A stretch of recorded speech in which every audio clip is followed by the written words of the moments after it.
നിയമപരമായി പോരാടും എന്നാണ് നിവിൻ പോളി പറഞ്ഞിരിക്കുന്നത്. എന്തെല്ലാം കാര്യങ്ങൾ പറഞ്ഞു? ദുബായിൽ വെച്ച് രണ്ടിടങ്ങളിൽ വെച്ച് പീഡിപ്പിച്ചു എന്നതാണ് യുവതിയുടെ പരാതി. നേര്യമംഗലം സ്വദേശിനിയാണ് പരാതിക്കാരി. ദുബായിലേക്ക് തന്നെ അവിടെ എത്തിച്ച ശേഷം അതിന് തുടർന്നാണ് പിന്നീട് പീഡനമുണ്ടായതെന്നാണ് പറയുന്നത്. ഇതിൽ പോലീസ് വ്യക്തമാക്കുന്നത് ഇതിൽ ഒന്നാം പ്രതി ശ്രേയ എന്ന യുവതിയാണ്. ശ്രേയ എന്ന യുവതി ഈ പറയുന്ന നേര്യമംഗലം സ്വദേശിനിയെ മറ്റൊരു അല്ലെങ്കിൽ തൊഴിൽ ആവശ്യവുമായി ബന്ധപ്പെട്ട് അവിടേക്ക് കൊണ്ടുപോയി.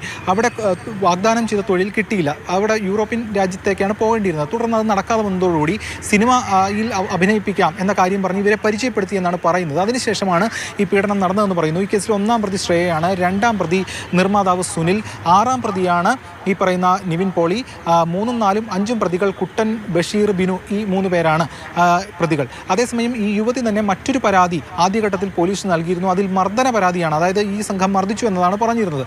അത് പോലീസ് പരിശോധന നടത്തിയപ്പോൾ ചില പൊരുത്തക്കേടുകളുണ്ടായിരുന്നു. തുടർന്ന് പോലീസ് സംഘം സാധാരണ തരത്തിൽ പരാതി കിട്ടുമ്പോൾ പ്രിലിമിനറി എൻക്വയറി നടത്തി അതിൽ കേസെടുക്കാൻ ഏതെങ്കിലും തരത്തിലുള്ള പ്രയാസങ്ങളോ അല്ലെങ്കിൽ അത്തരത്തിൽ കാര്യങ്ങളുണ്ടെങ്കിൽ അത് ഉന്നത ഉദ്യോഗസ്ഥരെ അറിയിക്കുക എന്നതാണ് രീതി. അങ്ങനെ എസ്.പിക്ക് റിപ്പോർട്ട് കൊടുക്കുകയും ചെയ്തിരുന്നു. ആ റിപ്പോർട്ട് ഇപ്പോൾ പരിഗണനയിലുമാണ്. അങ്ങനെ നിൽക്കുന്ന ഘട്ടത്തിലാണ് ഇപ്പോൾ ഈ കാര്യങ്ങൾ ചൂണ്ടിക്കാണിച്ച് പരാതി നൽകിയത്. സ്വാഭാവികമായിട്ടും റേപ്പ് ഉൾപ്പെടെയുള്ള ആരോപണങ്ങളാണ് വന്നിരിക്കുന്നത്. അതുകൊണ്ട് FIR രജിസ്റ്റർ ചെയ്തിരിക്കുകയാണ് പോലീസ്. പ്രത്യേക അന്വേഷണ സംഘം ഇക്കാര്യങ്ങൾ പരിശോധിക്കും. നിവിൻ പോളി അല്പസമയം മുമ്പ് മാധ്യമങ്ങളെ കണ്ടു. അദ്ദേഹം എല്ലാ ആരോപണങ്ങളും തള്ളുകയാണ്. ഈ പരാതിക്കാരിയെ പരിചയമില്ല, സംസാരിച്ചിട്ടില്ല, ഒരു തരത്തിലുള്ള കോൺടാക്റ്റുമില്ല, വ്യാജ ആരോപണങ്ങളാണ് എന്നാണ് പറയുന്നത്. ദുബായിൽ പോയിട്ടുണ്ടോ എന്ന് ചോദിച്ചപ്പോൾ ദുബായിൽ തന്നെ പോയിട്ടുണ്ട്, പക്ഷേ സമയം ഓർമ്മയില്ല. മാത്രമല്ല അവിടെ വെച്ച് ഈ നിർമ്മാതാവിനെ കണ്ടിട്ടുണ്ട്, അല്ലാതെ ഈ പരാതിക്കാരിയോ അല്ലെങ്കിൽ അതുമായി ബന്ധപ്പെട്ട ഒരു കാര്യങ്ങളോ തനിക്ക് അറിയില്ല എന്നതാണ് നിവിൻ പോളി വ്യക്തമാക്കുന്നത്. ആദ്യഘട്ടത്തിൽ ഒരു പരാതി വന്ന സമയത്ത് പോലീസ് ബന്ധപ്പെട്ടിരുന്നു. അപ്പോൾ തനിക്ക് പറയാനുള്ള കാര്യങ്ങൾ പറഞ്ഞിരുന്നു. പക്ഷേ ആ പരാതിയും തനിക്കിപ്പോൾ വ്യക്തതയില്ല. മാത്രമല്ല അങ്ങനെ ഒരു പരാതി ഒരു ഘട്ടത്തിൽ ആരോ കൊടുത്തു എന്ന് പറഞ്ഞപ്പോൾ അതിനെതിരെ കേസുമായി പോയാലോ എന്ന് ആലോചിച്ചിരുന്നതാണ്. പക്ഷേ പിന്നീട് തൻ്റെ നിയമ ഉപദേശവും ഒക്കെ കിട്ടി, അത് വേണ്ട, അതുകൊണ്ട് തന്നെ അത് വിട്ടുകളയാണ് ചെയ്തതെന്നാണ്. പക്ഷേ അതിനുശേഷമാണ് ഇങ്ങനൊരു പരാതി വന്നത്. ഇതിന് പിന്നിൽ ഗൂഢാലോചനയുണ്ട് എന്നടക്കമുള്ള കാര്യങ്ങളും അദ്ദേഹം പറയുന്നുണ്ട്. എന്തായാലും ഇപ്പോൾ പോലീസ് ഇതെല്ലാ വശങ്ങളും അന്വേഷിക്കും, നിയമപരമായി തന്നെ നേരിടുമെന്നാണ് നിവിൻ പോളി ഇപ്പോൾ വ്യക്തമാക്കുന്നത്. ഈ ആദ്യം നിവിനെ ബന്ധപ്പെട്ടിട്ടുണ്ടായിരുന്നു എന്ന് പറയുന്നു. എന്തുകൊണ്ടാണ് അതുമായി ബന്ധപ്പെട്ടുള്ള നിയമ പോരാട്ടത്തിലേക്ക് പോവാതെ ഇരുന്നത്? ആ സമയം പോലീസ് പറഞ്ഞു, അഭിഭാഷകൻ പറഞ്ഞു എന്നൊക്കെ പറയുന്നുണ്ടായിരുന്നു. അതിനുശേഷം ഈ രണ്ടാമത് ഇങ്ങനെ ഒരു പരാതി വന്നപ്പോൾ പോലീസ് ഇതുമായി ബന്ധപ്പെട്ട് നിവിന്റെ അടുത്ത് കാര്യങ്ങൾ തിരക്കിയില്ലായിരുന്നോ?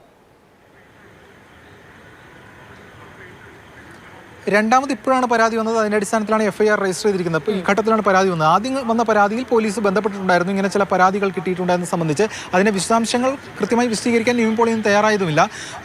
നിവിൻ പോളി പറയുന്നത് പോലീസ് ബന്ധപ്പെട്ടിരുന്നു, തനിക്ക് അറിയില്ല എന്ന് പറഞ്ഞു. അതിൽ നിന്ന് പോലീസിൽ നിന്ന് തന്നെ അറിയാൻ കഴിഞ്ഞത് ഈ കേസ് അവസാനിപ്പിക്കുന്നു, ഇതിൽ കാര്യമായിട്ടുള്ള കാര്യങ്ങൾ തങ്ങൾക്ക് കണ്ടെത്താൻ കഴിഞ്ഞില്ല, കേസ് എടുത്തിട്ടുമില്ല, ഇങ്ങനൊരു പരാതിയുണ്ട്, ആ കേസ് ഞങ്ങൾ അവസാനിപ്പിക്കുന്നു എന്നാണ് പോലീസ് അന്ന് വ്യക്തമാക്കിയതെന്നാണ്. പോലീസുമായി നമ്മൾ ബന്ധപ്പെട്ടിരുന്നു. പോലീസ് പറയുന്നത് ചെറിയ പൊരുത്തക്കേടുകളുണ്ട് ആ പരാതിയിൽ നിന്നാണ്, അതുകൊണ്ട് SP റിപ്പോർട്ട് കൊടുത്തിരിക്കുകയാണ്. അതിൽ കേസ് ഉണ്ടായിരുന്നില്ല. അതുകൊണ്ട് തന്നെ താൻ ഇതുമായി ബന്ധപ്പെട്ടുകൊണ്ട് ഇവർക്കെതിരെ പരാതി നൽകാനോ അല്ലെങ്കിൽ ഇതുമായി ബന്ധപ്പെട്ട് മുന്നോട്ട് പോയില്ല. അത് കൂടുതൽ ഒരു പ്രാധാന്യം, അമിത പ്രാധാന്യം ഈ ഒരു സംഭവത്തിന് നൽകും എന്ന കാരണത്താൽ അതിന് പോയില്ല എന്നാണ് നിവിൻ പോളി പറയുന്നത്. പക്ഷേ അതിനുശേഷമാണ് ഇത്തരത്തിൽ വളരെ ഗൗരവമായിട്ടുള്ളൊരു പരാതിയുമായി വന്നിരിക്കുന്നത്. തനിക്ക് പരാതിക്കാരി ഇപ്പോഴും അറിയില്ല, ആരാണ് എന്താണോ ഒന്നും അറിയില്ല എന്നാണ് നിവിൻ പോളി ഇപ്പോൾ വ്യക്തമാക്കുന്നത്. ഈ കൂടെയുള്ളവർ അതായത് ആറാമത്തെ പ്രതിയായിട്ടാണ് നിവിന്റെ പേര് വന്നിരിക്കുന്നത്. ഈ കൂടെയുള്ള ആൾക്കാരെ സംബന്ധിച്ച് അവരെ അറിയാം എന്ന തരത്തിൽ എന്തെങ്കിലും പറഞ്ഞിട്ടുണ്ടായിരുന്നോ? എല്ലാവരെയും അറിയാമെന്നാണോ? ഒരാളെ അറിയാം, അത് സിനിമയിൽ ഫണ്ട് ചെയ്യുന്ന ആളാണ് എന്ന് നിവിൻ വാർത്താ സമ്മേളനത്തിൽ പറഞ്ഞിട്ടുണ്ടായിരുന്നു. ബാക്കിയുള്ളവരെ കുറിച്ച് എന്തെങ്കിലും പറഞ്ഞിട്ടുണ്ടായിരുന്നോ? ബാക്കിയുള്ളവരെ ആരെയും തന്നെ അറിയില്ല എന്നാണ് നിവിൻ പോളി പറഞ്ഞത്. ഒന്നാം പ്രതി, കേസിൽ ഒന്നാം പ്രതിയായിട്ടുള്ള ശ്രേയയാണ്. ശ്രേയെ പോലും അറിയില്ല ആരാണ് ഒന്നാം പ്രതി എന്നാണ് ചോദിച്ചത്.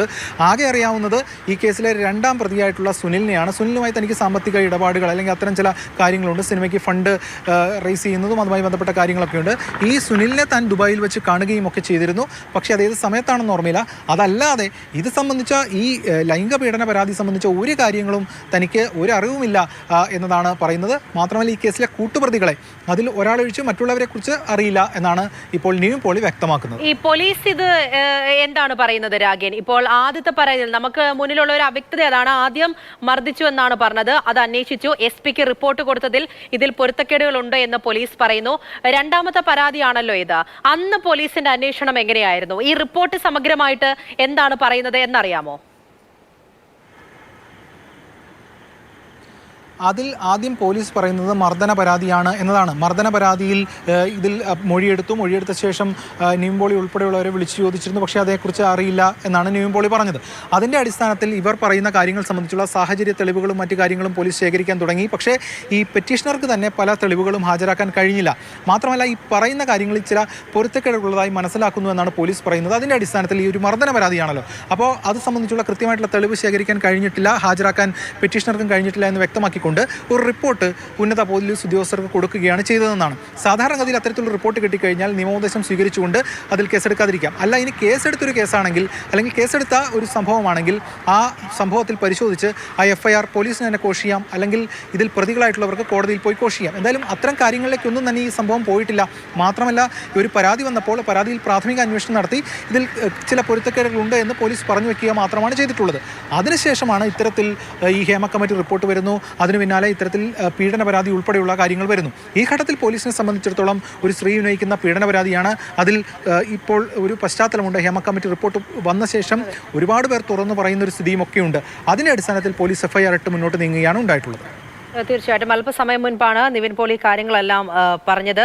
താൻ ഏതറ്റം വരെയും പോകും സത്യം തെളിയിക്കാൻ വേണ്ടിയിട്ട് എന്നാണ് നിവിൻ പോളി പറഞ്ഞിരിക്കുന്നത്. ആരോപണങ്ങളൊക്കെ അടിസ്ഥാനരഹിതമാണ്.